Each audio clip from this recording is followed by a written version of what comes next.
አጠገቡ ነበረ በወቅቱ የተኛው። ይሄ አርጅን ደግሞ በጣም ቆሻሻ የሚጣልበት ይሄ ልጅ ከዚህ ሰፈር የሚበላው ጅብ እኔን አንስቶ እንደማቆፍ እዛ ቆሻሻ ውስጥ ጥሎኝ ከጓደኞቻችን መካከል አንዱን እንደታመመ አድርገን ማለት የኔ ጓደኞች ዛሬ በህይወት የሉ። አንዴ ከገባንበት መውጣት የማንችል ማንም ሊረዳንም የማንችል አይነት ከትምህርት ቤት ተባረን ይዞኝ እሷ ጋር እንዳትሄድ እሷ ጴንጤና ካላረኩ በአፌና በአፍንጫዬ ነው ደም የሚመጣው፣ አይቀየረም፣ ይሞታል።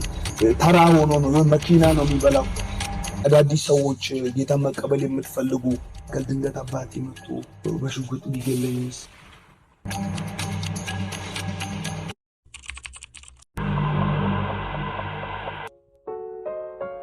ስሜ አገልጋይ ናታን አገር ይባላለው። ማገለገለው በግሬስ ኢየሩሳሌም ዓለም አቀፍ ቤተክርስቲያን ነው።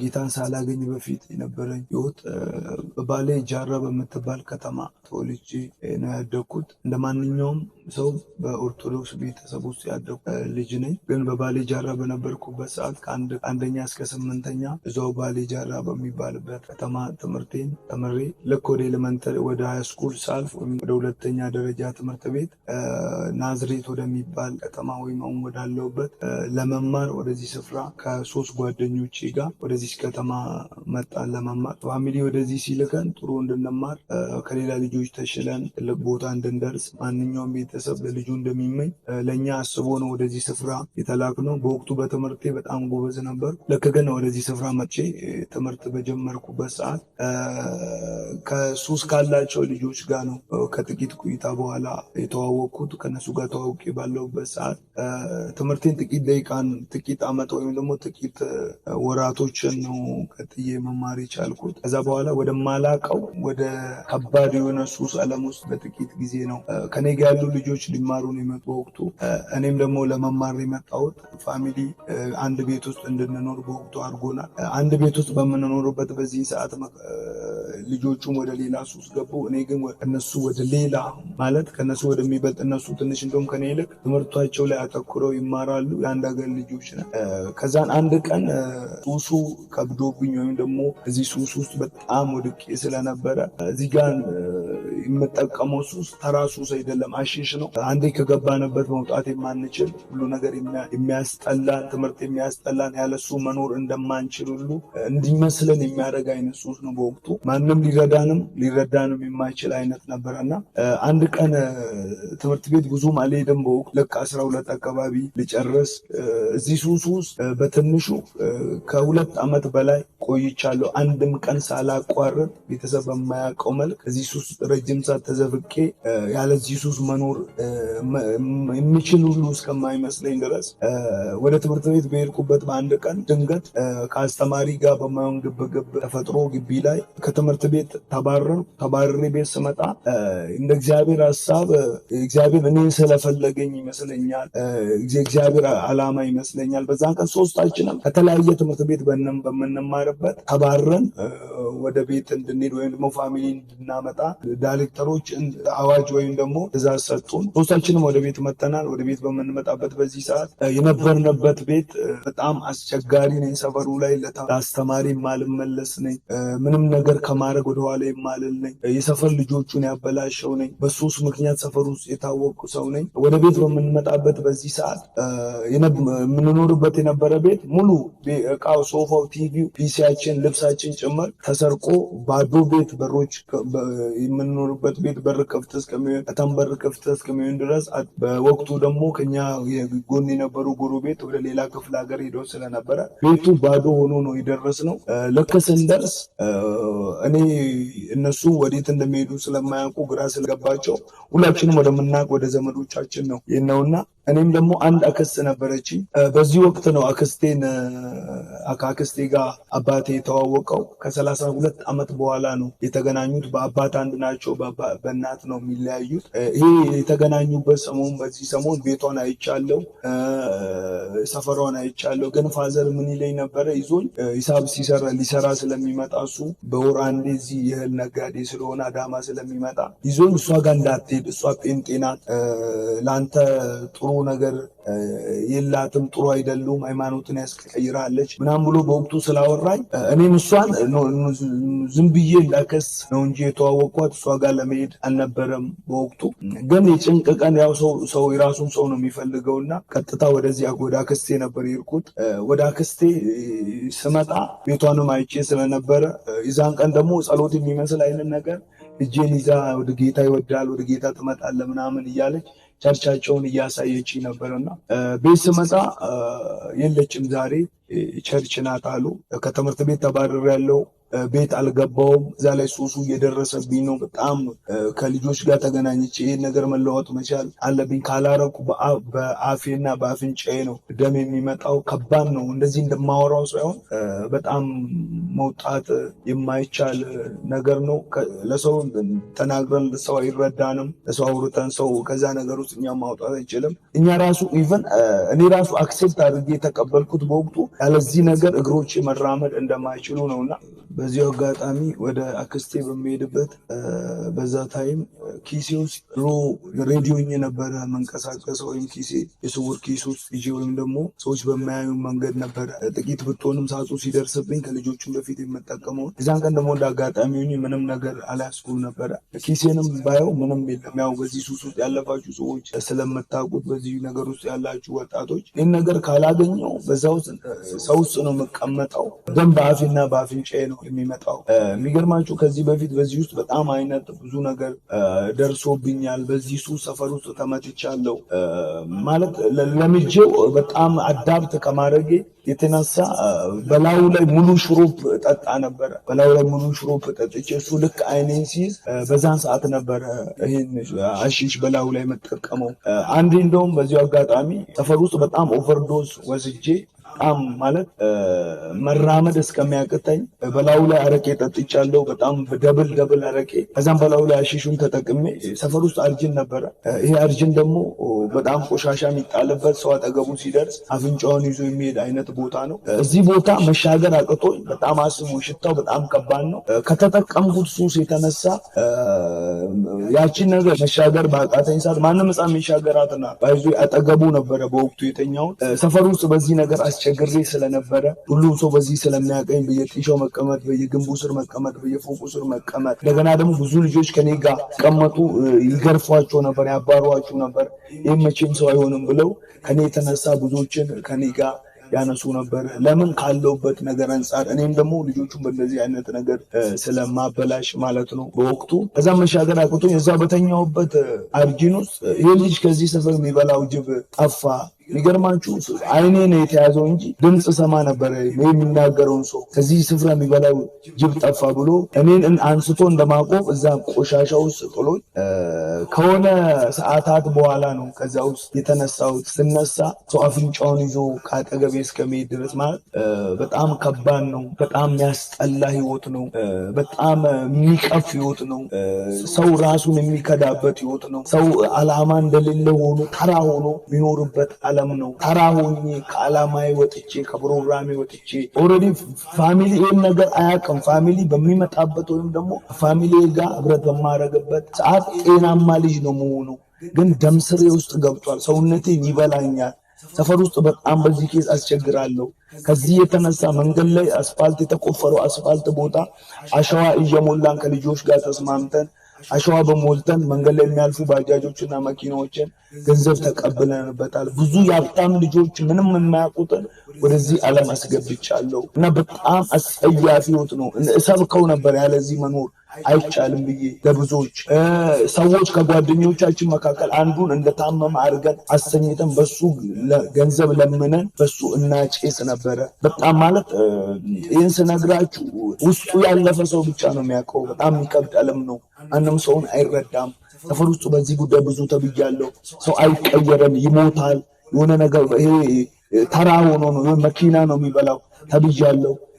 ትምህርቴን ትቻለሁ። በሰው ሐሳብ በሆነ ነገር ማልጠቅም አይነት ኦልሬዲ ለፋሚሊ ራሱ በሚሰሙበት ይሄ ሰው አይሆንም ተብሎ ተስፋ የቆረጠብኝ አይነት ልጅ ነበርኩ።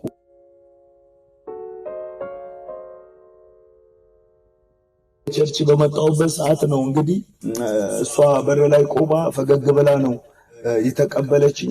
እንደዚህ ሰውራችሁ በጣም ላንተ ያሳለፍኩት ስለሆነ ልቤ በጣም ይነካልና ማለት የኔ ጓደኞች ዛሬ በህይወት የሉ፣ እኔ ግን ተርፌ ይህን ለማውራት ራሱ እግዚአብሔር ለኔ እድል የሰጠኝ ሰው ነኝ። ልክ ፈገግ ብላ ነው የተቀበለችኝ እና ስመጣ ቁልፍ ስጭኝ አልኳት። ለመስጠት ቤት ልገባ ነው። አስቡ፣ በቅርቡ ነው የተዋወቅነው። የወንድሟ ልጅ ላይ ምን አይነት ፈገግታ ለኔ እንዳለ ደስ ብሏት ነው። ኦልሬዲ ጸሎቴ ተሰምቷል አይነት ነው እንግዲህ ያሳየችኝ አይነት ፊት ገብቼ ቁጭ አልኩ።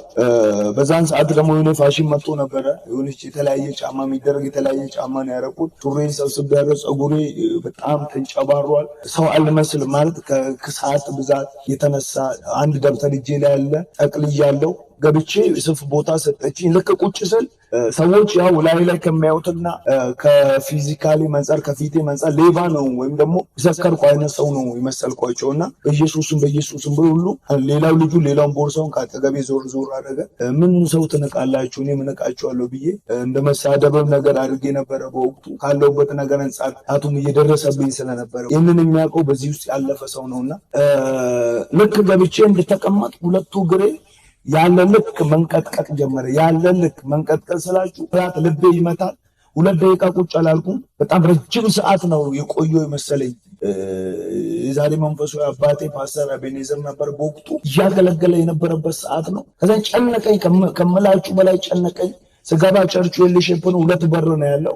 ከዛ ነገር አለቀ። ወደ መገባደድ መጣና ፕሮግራሙ ዛሬ መጣችሁ አዳዲስ ሰዎች ጌታ መቀበል የምትፈልጉ ወደዚህ ነው ብሎ እሱ ሰዎችን መቀበል ነው ኢንቫይት ማድረግ ሲጀምር ወደ ጉባኤው በወቅቱ ማንም ነበር ያልወጣውና መዳን በግዴታ አይደለም፣ ያው በፍላጎት ነው። እባካችሁ ወደዚህ መዳን የምትፈልጉ ይሄን ጌታ እንደ ግል አዳኝ አድርጌ መቀበል እፈልጋለሁ የምትሉ ወደዚህ ስፍራኑ ባለበት ሰዓት እኔ ምንም እንትን አልመሰለኝ ማቆም ነገር ስለሌለ እኔ እዛ ቁጭ ብዬ የማስበው አንድና አንድ ዓላማዬ እንዴት ነው ከዚህ ወጥቼ ሄጄ የምስበው ነው፣ እንዴት ከልጆቹ ጋር መገናኘው የሚለው ነው እንጂ እዛ ጋር እየተከናወነ ያለው ነገር በወጣ ደስ ይለኛል፣ ግን ተይዣለሁ። የሆነ የያዘኝ ነገር እንዳለ ነው በወቅቱ የማውቀው። እግሬን ቀጠቀጣል። ያልጠራሁት የመላክ አይነት የለም፣ ግን እግሬ መረጋጋት አልቻለም። በወቅቱ በጣም ልቤ ያለ ልክ ይመታል። ፈርቻለሁ። ከዛ እሱ እንደዚህ በሚልበት ሰዓት እሷ ያው ደስ ብሏል።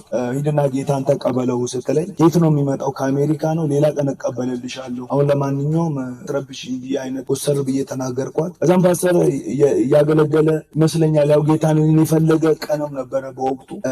የሆነ ሰው አለ እንግዲህ መዳን በፈቃደኝነት ነው ብሎ እሱ እያወራ በነበረበት ወቅት ከዚህ በፊት የሆነ ቦታ እያገለገልኩ አንዱ ከቸርች ዘሎ ወጥቶ ድንገት መኪና አስፋልት ላይ ገደለው ሲል እሷ እናትነት ልብ ስለነበራት በወቅቱ በጣም ደነገጠችና እግሬ ስር መጣ።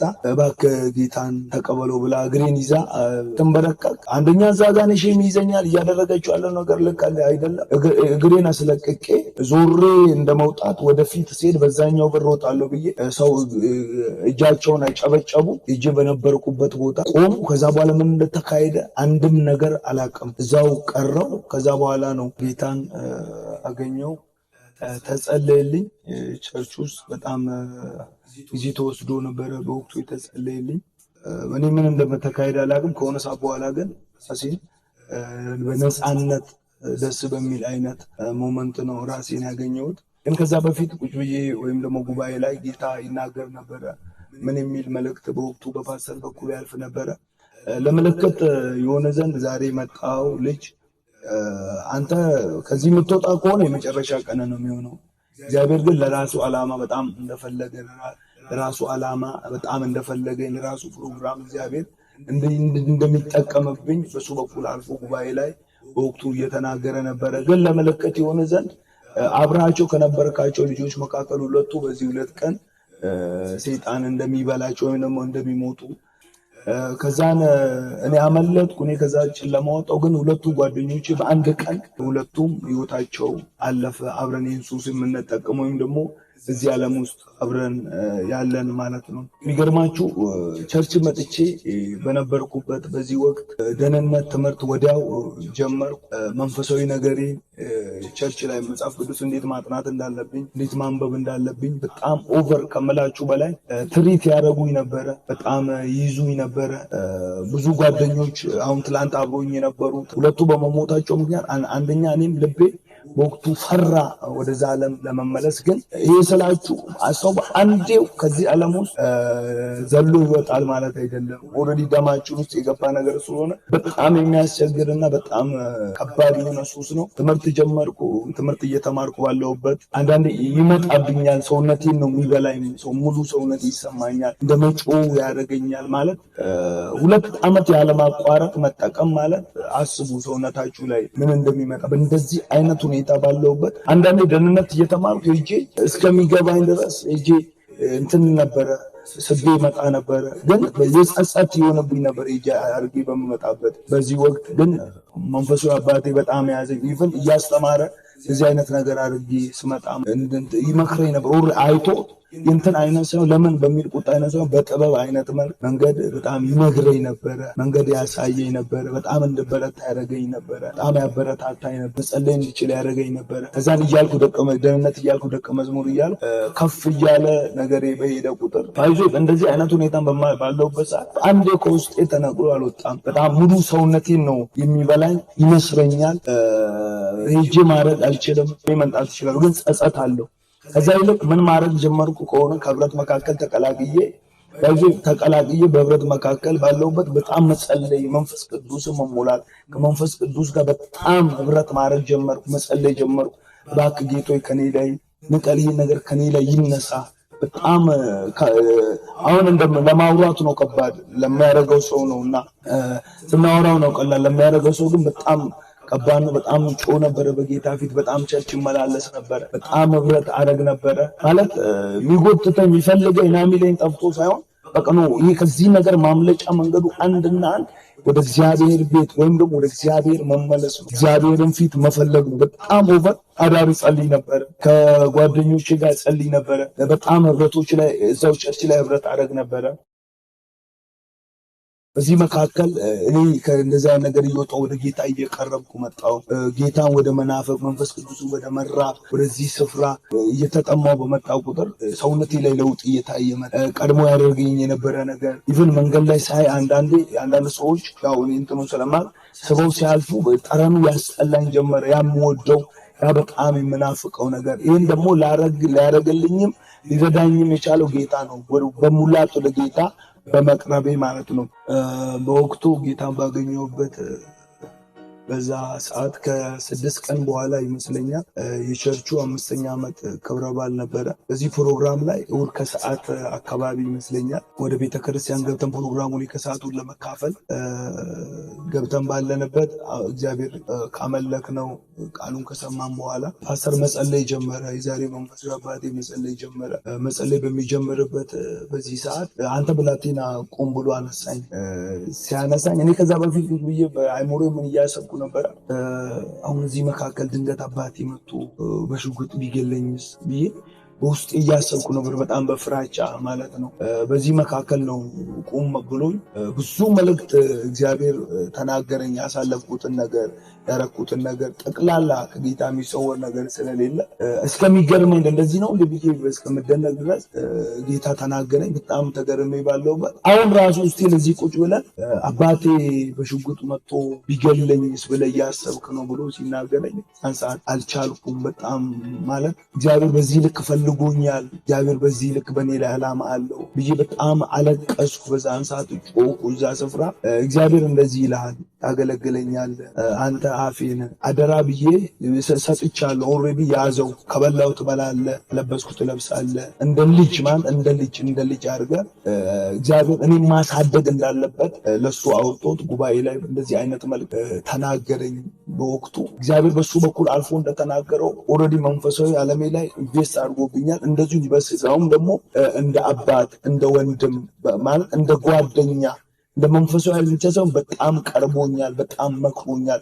በብዙ ነገር ዛሬ ላይ እንድደርስ ዋጋ ከከፈሉብኝ መካከል በመጀመሪያው መንፈሳዊ አባቴ ነው ፓስተር አቤኔዘር ማለት ነው።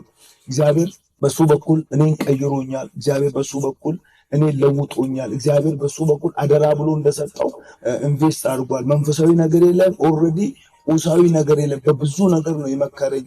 ጓደኛ ሆኖኛል። ጓደኛ ባጣሁበት ሰዓት ፋሚሊ ሆኖኛል። ፋሚሊ ባጣሁበት ሰዓት አባት ሆኖኛል። አባብዬ አባቴ ስልኬን በዘጋበት ሰዓት ኦልሬዲ በብዙ ነገር ነው በሱ በኩል አልፎ እኔ እግዚአብሔር ያገዘኝና እዛው ቸርች ነው እንግዲህ አሁን ባለውበት ቤተክርስቲያን እዛው ደህንነት እዛው ደቀ መዝሙር እዛው አገልግሎት ትምህርት ተመሬ እግዚአብሔር የተናገረውን ደግሞ ፈጽሞ እዛው ቦታ ላይ እዛው ቸርች ላይ ሙሉ ጊዜ አገልጋይ ሆኜ እያገለገልኩ ያለው ከእግዚአብሔር ቃል ጋር ህብረቶች ላይ መሳተፍ በሚሰጠን ቦታ አልፈን ስጋችንን ጎሽመን በመንጣት እኔ ይህንን አድርጌ ጌታን በጣም ስለረዳኝ አጠገቤ የነበሩ ሰዎች በጣም ስላገዙ መንፈሳዊ አባቴ በእኔ ላይ ጊዜ ስለወሰደ ባይዙ እንደዚህ በፊታቸው የምቀመጠው ልጅ ትላንት ኪሎ በጣም የወረደ ሰው የማይጠጋኝ ምግብ የማይበላ ያለ ሱስ የማልንቀሳቀስ አይነት የነበርኩ ሰው ነኝና ጌታ ቀይሮኛል። ጌታ ለውጦኛል። ይሄ ደግሞ የሆነው ህብረት ላይ ነው፣ መንፈሳዊ ነገር ላይ በመሳተፍ ነው። ይከብደናል። 3 ወር 4 ወር ወጥ ቸርች ውስጥ ህብረት ካረግን በኋላ ድጋሜ ቻሌንጅ ሊያደርገን ይችላል። ግን ተቀምጠን ቸርች ላይ በመቀመጥ ህብረት በማድረግ ትምህርትን በመማር የጌታን መንፈስ በመጠማት ባረግ በእንደዚህ አይነት መንገድ በምንመላለስ ሰዓት ያንን እየረሳን ወደ ጌታ ሐሳብ እየቀረብን እንመጣለን። በዚሁ አጋጣሚ ለወጣቶች ማስተላለፍ የምፈልገው መልእክት ያው መጽሐፍ ቅዱስ ኤርሚያስ ትንቢተ ኤርሚያስ ምዕራፍ 18 ላይ እግዚአብሔር ቃል እንደሚናገረው ኤርሚያስን እግዚአብሔር መጥቶ ወደ ሸክላው ሰሪ ቤት ሂድ እንዳለው እግዚአብሔር ቃል ይናገራልና ኤርሚያስም እግዚአብሔር የሰማውን ቃል ተቀብሎ ወደ ሸክላው ሰሪ ቤት ሄደ ይላል።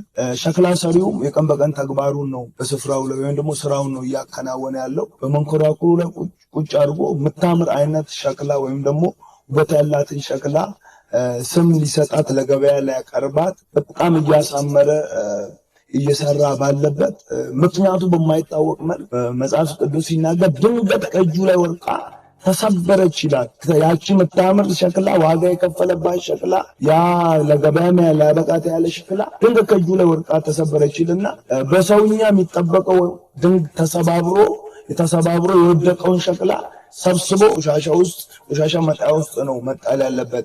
እግዚአብሔር ቃል ሲናገር ወደ ኤርሚያስ መጥቶ ያ ሸክላ ሰሪው የወደቀውን ሸክላ የተሰባበረውን አንስቶ ጣለ ይልም። እንደገና ከቀድሞ ከሰራት በላይ ይልቅ እንደገና አሳምሮ መልክ ሰጥቶ እንደሰራት እግዚአብሔር ቃል ይናገራል። ኤርሚያስ ጋም ቃሉ ድጋሜ መጥቶ እንደዚህ ኤርሚያስ አለው ሸክላ ሰሪውን አየሁ አለ። ምን አረገ ሲለው የወደቀውን አንስቶ እንደገና ሰራው ነው። እንደዚሁም የእስራኤል ጉዳይ በእጄ ነው አለ እግዚአብሔር። ምንድነው?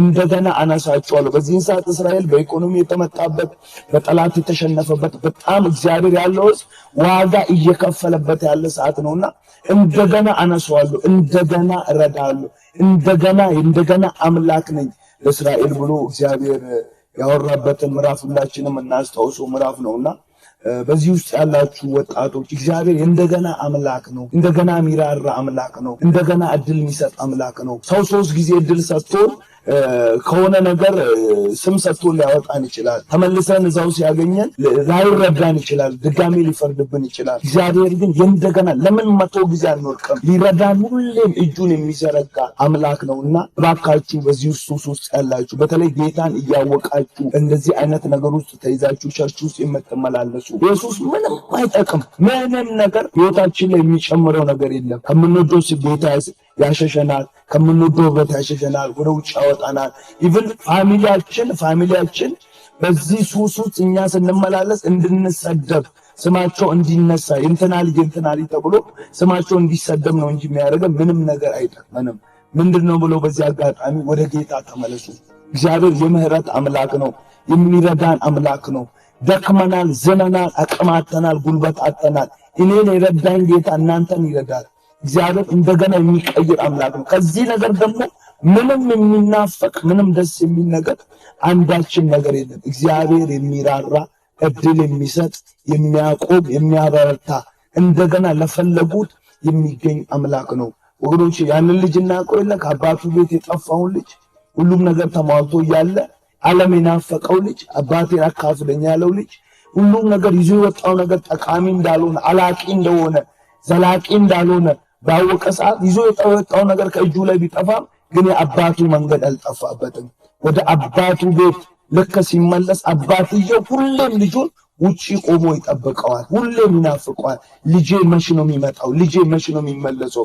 ልጅየው በተመለሰበት ሰዓት ከእጁ ላይ ቀለበት አውልቆ ካባ ደርቦ ፍሪዳ አርዶ በደስታ በፈገግታ ሮጦ አቅፎት ነው የተቀበለው። እግዚአብሔር እንደዚሁ ነው ለኛ ስጋዊ አባት ይሄን ካደረገ እግዚአብሔር ሁሌም እኛን ሊቀበለን፣ ሁሌም እኛን ሊረዳን፣ ሁሌም እኛን ሊያገዘን እግዚአብሔር ሁሌም ከኛ ጋራ ነው። እባካችሁ ወስኑ።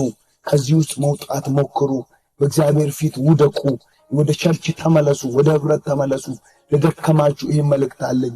እግዚአብሔር ለእናንተ የእንደገና አምላክ ነው።